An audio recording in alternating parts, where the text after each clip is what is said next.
Hello, in front of me I've got OnePlus Nord 3. In this video I'll show you how to connect pendrive to your smartphone.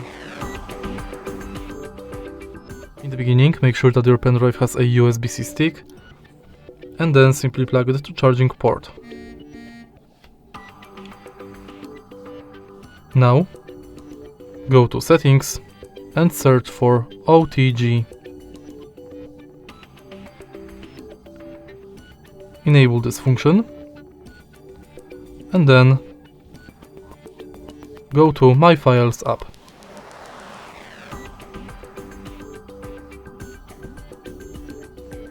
Your pendrive is available right here.